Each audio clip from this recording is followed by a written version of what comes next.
The United States has cautioned Canada against backing out of its purchase of American-made F-35 fighter jets, warning it of potential fallout if the deal is scrapped. Prime Minister announced a major increase in military spending.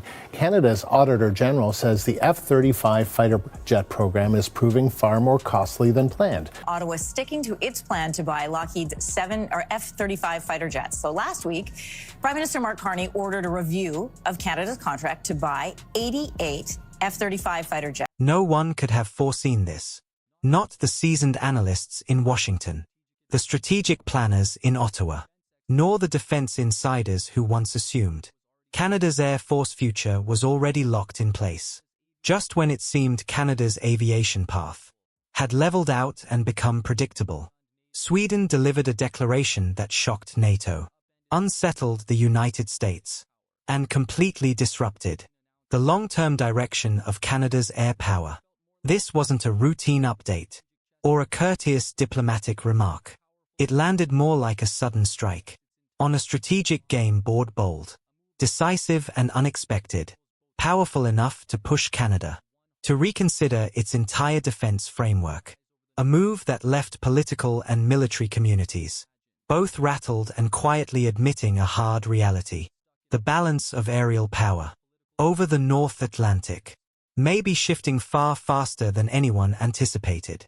4 years Canada's fighter jet acquisition drama had spiraled in delays, partisan bickering and temporary fixes.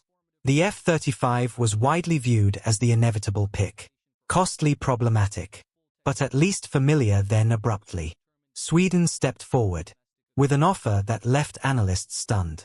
A genuinely transformative package. Production inside Canadian borders. Adaptation for Arctic operations. Complete technology transfer. And long-term industrial growth. For Canada's own economy. This wasn't just another fighter jet deal. It was a blueprint for rebuilding ambition. A chance to redefine Canada's position in the global aerospace arena. Today we dig deeper into why Sweden's bold proposal has startled the defense establishment, strained alliances once thought unshakable, and opened an entirely new path for the future of Canada's Air Force. It started with an unusual calm. No major press event. No contract signing under bright lights. The Swedish defense team simply arrived in Ottawa, quietly presenting a proposal that immediately froze the room. Instead of a traditional sales offer, they put forward a deal capable of reshaping the sector, granting Canada the power to assemble and co-produce the Gripen E at home, along with full access to support systems, mission data, electronic warfare tools, and independent upgrade options for decades ahead. In that instant, the discussion shifted away from comparing the F-35 and the Gripen. It evolved into a larger debate about autonomy, industrial capability, and Canada's strategic independence in the modern era. The Gripen E is clearly more than a fighter jet. It stands as a symbol of Canada's chance to rewrite its role in global air power. For decades, Canada has depended almost entirely on foreign contractors to maintain, update and authorize the software used in its fighter fleets.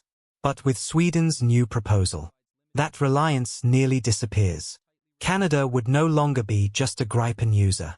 It would become a full collaborator in assembly, maintenance, and ongoing technological evolution. This could transform how Ottawa approaches its defense planning for years to come. Saab's proposal also addresses one of the most politically charged issues in Canada's domestic landscape: economic benefits. While the F-35 program offers narrow industrial opportunities and tightly controlled technology access, Sweden is taking the opposite route. It pledges full technology transfer, hands operational authority over to the Canadian government, creates Canadian jobs, and builds long-term technical centers and production facilities. Experts predict that thousands of high-skill jobs could emerge throughout Canada's aerospace industry. Ontario, Quebec, Alberta, British Columbia, all could become major pillars in future Gripen manufacturing and sustainment.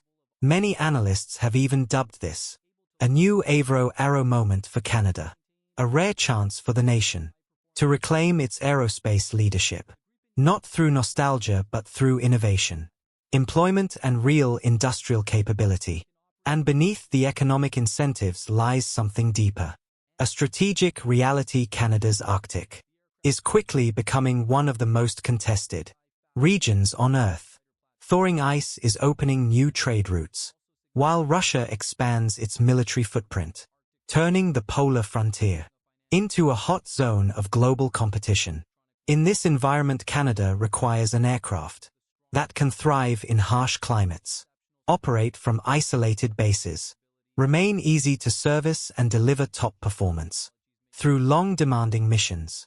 The Gripen E is practically engineered for exactly that. Born out of Sweden's brutal winter climate, it can function reliably on icy runways from dispersed bases and can be launched into action within minutes. The jet can refuel, rearm and return to flight faster than many other Western fighters. Its operating cost is also far lower, letting Canada expand Arctic patrol missions without overwhelming the defense budget. The aircraft's advanced electronic warfare suite, widely regarded as one of the strongest available today, gives the Gripen extraordinary survivability and counterattack strength even in complex contested environments where jamming systems may blind opponents before they can respond. The real shift occurred when Sweden confirmed that the Gripen would be fully enhanced for NORAD and NATO integration while still giving Canada complete authority over mission data software and long-term upgrades. This is a strategic privilege few nations are ever offered. Canada is on the brink of gaining the capacity to field a NATO standard fighter jet without relying on Washington's approval for every software revision, weapons loadout or systems tweak. The ability to program and manage an aircraft independently is exceptionally rare in today's defense ecosystem, and in an age of digital warfare it becomes an asset of incalculable value. What makes Sweden's pitch truly unique is its long-range scope, far beyond that of a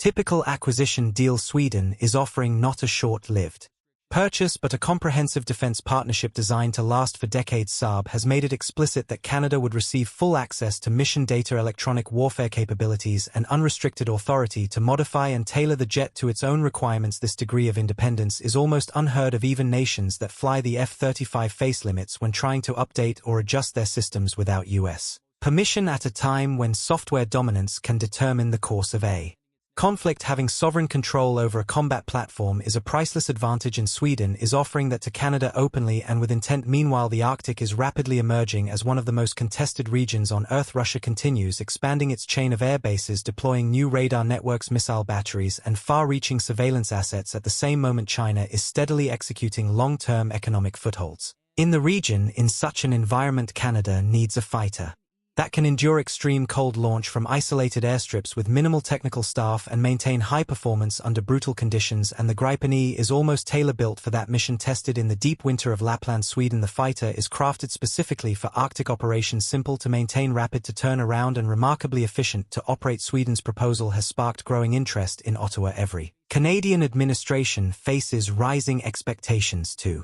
restore domestic industry, build durable jobs, and lessen dependence on foreign defense suppliers. Sweden's production model not only meets these demands but unlocks major opportunities for Canada's aerospace network, high-tech employment, research, university partnerships, and long-term supply chain building. If adopted, Canada could even become an export center for the Gripen, shifting from a purchaser to a global producer. These developments arrive at a moment when global air combat doctrine is changing. Wars in Europe and tensions across the Pacific show that modern militaries cannot rely exclusively on ultra-costly maintenance-heavy aircraft with massive sustainment bills. What is needed now are adaptable, multi-role, cost-efficient fighters that are easy to support. That mindset is exactly what Sweden built into the Gripen E and the vision they want Canada to help co-shape. Sweden is known for being very selective with deep defense industrial partnerships, which makes its decision to approach Canada especially meaningful. They do not view Canada as a buyer but as a true strategic partner in the Arctic, one that will help define NATO's northern defensive structure for future generations. And this is what makes the potential alliance not only promising but a historic blend of risk and opportunity. Right now, Canada is not simply deciding between two fighter jets. In truth, it is choosing between two futures, one familiar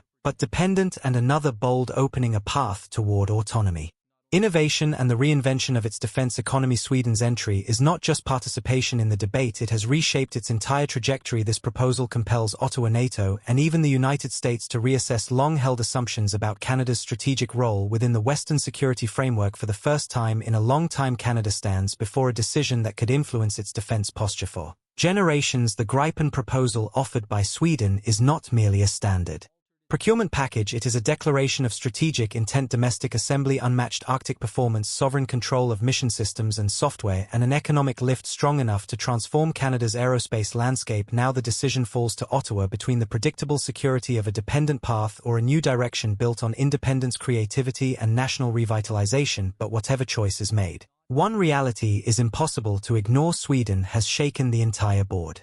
The Gripen E is no longer a dismissed outsider, it has become a real challenger, forcing every stakeholder to recalculate. If this breakdown was insightful and you want more coverage on strategy, technology, and global defense dynamics, make sure to like, share, and subscribe, and turn on notifications, because the defense world evolves by the day and the next turning point may be coming faster than expected.